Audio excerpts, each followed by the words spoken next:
نحمدك الله ونشكرك إذ هديتنا للإيمان وأكرمتنا بنعمة الإسلام وصلى الله تعالى على النبي الكريم أما بعد فأعوذ بالله من الشيطان الرجيم بسم الله الرحمن الرحيم ولا تقتلوا أنفسكم صدق الله العظيم۔ معزز سامعین کرام، سب سے پہلے ہم امتنان و تشکر کے پھول اس بارگاہ رب دو جہان پیش کرتے ہیں کہ جس نے ہمیں زندگی عطا فرمائی اور صرف یہی نہیں بلکہ ایمان کی بیش قیمت دولت سے سرفراز کیا۔ اس کے بعد درود و سلام کی ڈالیاں نچھاور کرتے ہیں اس حبیب دو جہاں پر جس نے نہ صرف یہ کہ گمگشتہ راہ لوگوں کو سیدھی راہ دکھائی بلکہ ان کو مقبولیت کے اس اعلیٰ مقام پر پہنچایا کہ اللہ تبارک و تعالیٰ کی جانب سے انہیں رضی اللہ عنہ ورضوا عنہ کا مجدہ سنایا گیا۔ اس کے بعد میں عرض گناہ ہوں کہ آج اس ترقی یافتہ دور میں جہاں ذہنی سکون حاصل کرنے کے لیے، جسمانی سکون حاصل کرنے کے لیے، دل کا اطمینان پانے کے لیے طرح طرح کے وسائل کو ایجاد کیا جا رہا ہے، طرح طرح کے اسباب و عوامل موجود ہیں، عیش و عشرت کے سامان موجود ہیں، لیکن اس کے باوجود جو حقیقی دل کا سکون ہے، جو اطمینان ہے، جو ذہنی چین و سکون ہے، وہ انسانوں کو حاصل نہیں ہے، بلکہ سنگین جرائم بڑھتے جا رہے ہیں۔ ایک لمبی فہرست ہے، ان میں سے ایک سخت گناہ جو خودکشی کا گناہ ہے، اپنے ہاتھوں اپنے آپ کو ہلاک کرنے کا گناہ ہے، اس کی طرف میں توجہ دلانا چاہتا ہوں۔ آپ اسلام سے پہلے یعنی آپ صلی اللہ علیہ وسلم کی بعثت سے پہلے اگر دنیا کی تاریخ پر نظر ڈالیں گے تو آپ کو معلوم ہوگا کہ انسانی جان کی حیثیت جانوروں سے بھی بدتر تھی۔ آپ رومی تاریخ کو پڑھیں گے تو آپ پائیں گے کہ وہ اپنے آقاؤں کے لیے، اپنے حاکموں کی دل لگی کے لیے، ان کے ذہن کو نشاط پہنچانے کے لیے، ان کو خوش کرنے کے لیے آپس میں دو پہلوانوں کو لڑاتے، وہ تلوار سے لڑتے لڑتے ہلاک ہو جاتے۔ اسی طرح انسانوں کو جانوروں کے سامنے ڈال دیا جاتا، وہ ان کو چیر پھاڑ کر ہلاک کر دیتے تاکہ ان کے آقا ان سے خوش ہو جائیں۔ اسی طرح اپنی اولاد کو قتل کر دیا جاتا، اگر کسی کا رنگ کالا ہوتا یا کوئی عیب اس کے اندر پیدا ہو جاتا تو اس کو قتل کر دیا جاتا تھا اور کوئی ان پر سوال اٹھانے والا نہیں تھا۔ اسی طرح آپ عربوں کی تاریخ پڑھیں گے تو آپ کو معلوم ہوگا کہ وہاں زندہ لڑکی کو دفن کر دیا جاتا تھا۔ اسی طرح ایرانیوں کی تاریخ پڑھیں گے تو آپ کو معلوم ہوگا کہ محارم کے ساتھ ظلم کیا جاتا تھا، بہن میں اور ماں میں ان کے یہاں کوئی فرق نہیں تھا، محارم سے شادی کی جاتی تھی۔ آپ یورپ کی تاریخ پڑھیں گے تو آپ کو معلوم ہوگا کہ یورپ کے اندر تمام برائی کی جڑ عورت کو سمجھا جاتا تھا، اس کو الٹا لٹکا دیا جاتا تھا۔ آپ ہندوازم کی تاریخ پڑھیں گے تو آپ کو معلوم ہوگا کہ وہاں ستی کی رسم ملتی ہے اور عورت کو اپنے شوہر کی چتا پر جلنا پڑتا تھا، لیکن جب پیارے حبیب صلی اللہ علیہ وسلم کی بعثت ہوئی تو انہوں نے انسانی حفاظت کو لوگوں کو سمجھایا، انسانی جان کی کیا حیثیت ہے یہ لوگوں کو بتلایا۔ قرآن کریم میں اللہ تبارک و تعالیٰ نے واضح اعلان فرمایا وَلَا تَقْتُلُوا أَنفُسَكُمْ کہ تم اپنی جانوں کو ہلاکت میں نہیں ڈال سکتے، اپنے آپ کو قتل مت کرو۔ اسی طرح اللہ تبارک و تعالیٰ نے اعلان فرمایا کہ اگر کوئی کسی کو ناحق قتل کرے گا تو گویا کہ اس نے تمام انسانیت کو قتل کر دیا۔ آج ہم دیکھ رہے ہیں کہ عیش و عشرت کی فراوانی کے باوجود اگر آپ دنیا کو پڑھیں گے، آپ ڈاٹا نکالیں گے، جو ادارہ صحت ہے پوری دنیا کا WHO، اس کی رپورٹ کے مطابق ہر سال تقریباً 8 لاکھ لوگ خودکشی کر رہے ہیں، یعنی تقریباً ہر 40 سیکنڈ میں خودکشی ہو رہی ہے۔ انسان اپنے ہاتھوں اپنی جان کو ہلاک کر رہا ہے، اور اس میں جو سر فہرست ممالک ہیں وہ ہے جن کا دعویٰ یہ ہے کہ ہمارے یہاں ہر طرح کی آزادی ہے، ہمارے یہاں عورتوں کو آزادی ہے، بولنے کی آزادی ہے، پہننے کی آزادی ہے، ان کا دعویٰ یہ ہے کہ ہمارے یہاں کم دستی نہیں ہے، افلاس نہیں ہے، غربت نہیں ہے، مال و دولت کی فراوانی ہے، لیکن اس کے باوجود ان ممالک کے اندر لوگ اپنی جانوں کو ہلاک کر رہے ہیں۔ ایسی ایسی مشینیں ایجاد کی جا رہی ہیں جن میں کم سے کم آدمی کو تکلیف پہنچے اپنی جان کو ہلاک کرنے کے لیے۔ اسی طرح ہمارا ملک ہندوستان یہ 12ویں نمبر پر آتا ہے، جہاں روز بروز خودکشی کی شرح بڑھتی جا رہی ہے، اور ہمارے مسلمان بھی اس میں کوئی پیچھے نہیں ہے، بلکہ آپ خبریں سنتے ہوں گے کہ آئے دن ایسے واقعات رونما ہو رہے ہیں۔ میرے بھائیوں، قرآن کریم کے اندر اس کو سختی سے منع کیا گیا ہے۔ پیارے حبیب صلی اللہ علیہ وسلم نے ارشاد فرمایا کہ اگر کوئی شخص خودکشی کرتا ہے، اپنے ہاتھوں کے ذریعے اپنی جان کو ہلاک کرتا ہے، تو قیامت کے دن اللہ تبارک و تعالیٰ اس کو اسی کے ذریعے عذاب دیں گے۔ اللہ تبارک و تعالیٰ اس کو جہنم میں اسی آلے کے ذریعے عذاب دیتے رہیں گے۔ اگر اس نے زہر پی کر خودکشی کی ہے تو جہنم میں ہمیشہ اس کو زہر دیا جاتا رہے گا۔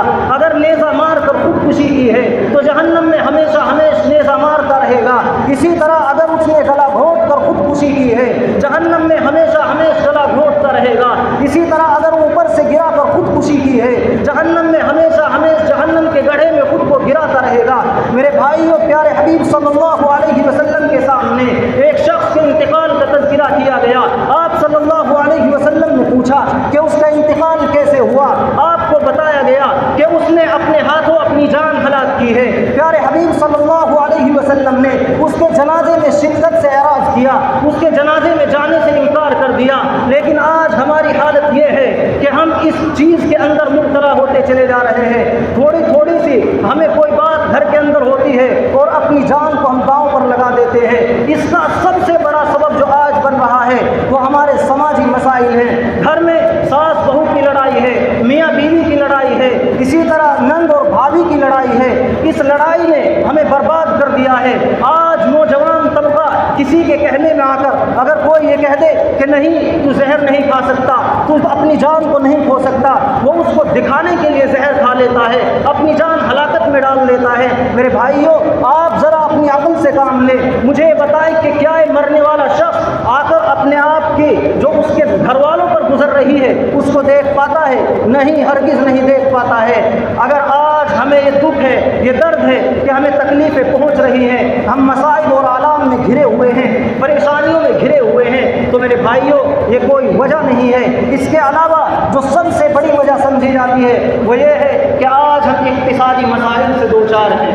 اللہ تبارک و تعالیٰ نے ہر ذات کے اور ہر بندے کے رزق کی ذمہ داری اٹھائی ہے، بلکہ قرآن کریم میں اللہ تبارک و تعالیٰ نے ارشاد فرمایا وَمَا مِن دَابَّةٍ فِي الْأَرْضِ إِلَّا عَلَى اللَّهِ رِزْقُهَا، کہ زمین کے اندر جو بھی رینگنے والی چیز ہے اس کا رزق اللہ کے ذمہ ہے۔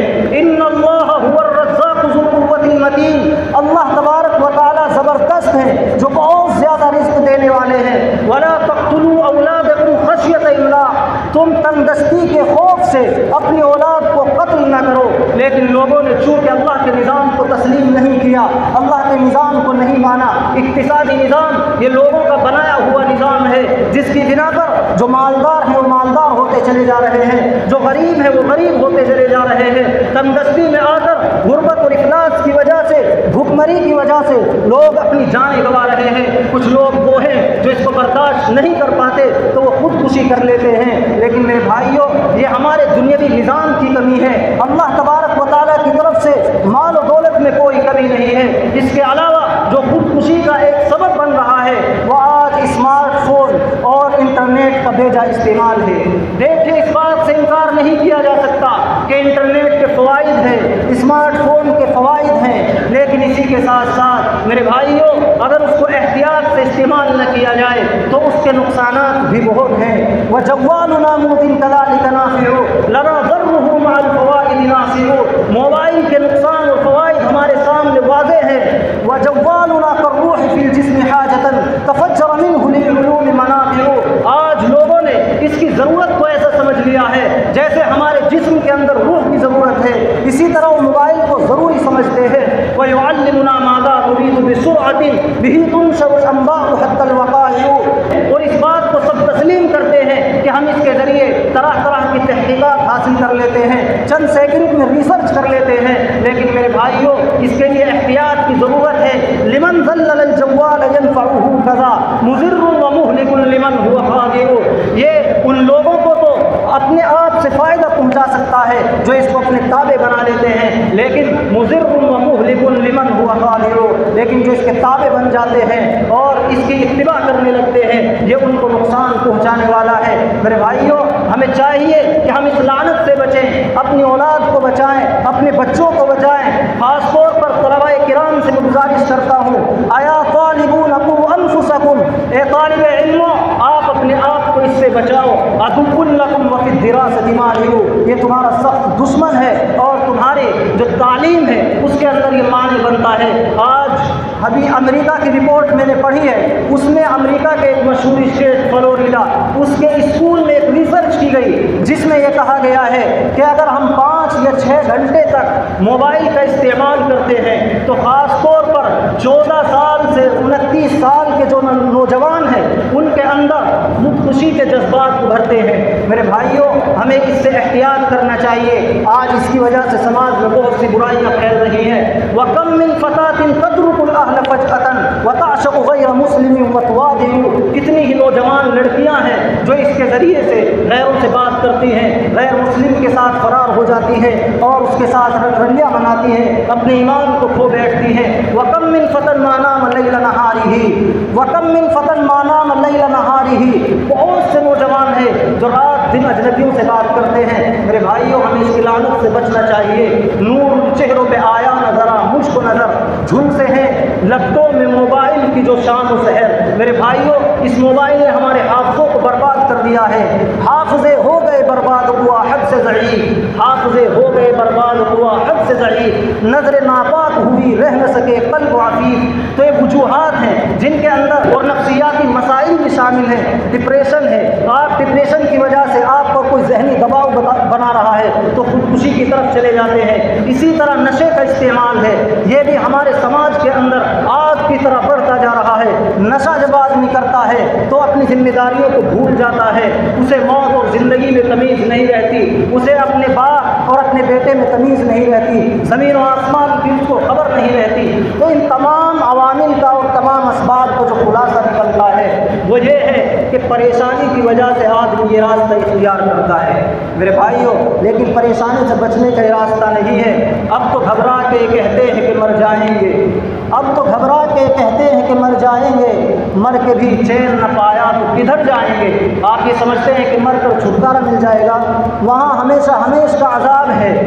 وہ مرد نہیں جو ڈر جائے ماحول کے خونی منظر سے، وہ مرد نہیں جو ڈر جائے ماحول کے خونی منظر سے، اس حال میں جینا لازم ہے جس حال میں جینا مشکل ہے۔ تو میرے بھائیوں مرد وہی ہے جو حالات سے ٹکرائے، اپنے حالات جو مشکل ہیں ان کو اپنے لیے سازگار بنائے، تب جا کر اس کو مرد کہا جا سکتا ہے۔ جو ذرا ذرا سی بات پر، ذرا ذرا سی پریشانیوں پر اپنی جان کو کھو دیتا ہے وہ انسان نہیں ہے۔ یہ جان اللہ کی ہمارے پاس امانت ہے، ہمارا اختیار نہیں ہے، نہ پیدا ہونے میں ہمارا اختیار تھا نہ مرنے میں ہمارا اختیار ہے، یہ اللہ کی ملکیت ہے۔ اگر ہم اس کو اپنے ہاتھوں ضائع کریں گے تو یہ ظلم ہے، کیونکہ ظلم کی ڈیفینیشن یہی کی جاتی ہے غیر کی ملکیت میں اگر آپ تصرف کریں گے تو یہ ظلم ہوتا ہے، اور ظلم جرم ہوتا ہے، اور جرم کو اللہ تعالیٰ پسند نہیں کرتے۔ اسی لیے اللہ تبارک و تعالیٰ نے اس سے ہمیں روکا ہے۔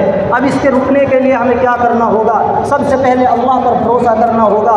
اللہ تبارک و تعالیٰ پر جو بھروسہ کرتا ہے وَمَن يَتَوَكَّلْ عَلَى اللَّهِ فَهُوَ حَسْبُهُ، اللہ پر جو بھروسہ کرتا ہے اللہ اس کو کافی ہو جاتا ہے۔ تقدیر پر ہمیں راضی رہنا ہوگا، تقدیر کو کوئی چیز ٹالنے والی نہیں ہے، اللہ تبارک و تعالیٰ نے جو لکھ دیا ہے وہ ہو کر رہے گا۔ اسی طرح ہمارے اوپر جو مصائب آ رہے ہیں، پریشانیاں آ رہی ہیں، ان کا ہمیں کیا صبر ملنے والا ہے اسے ہمیں اپنے سامنے رکھنا ہوگا۔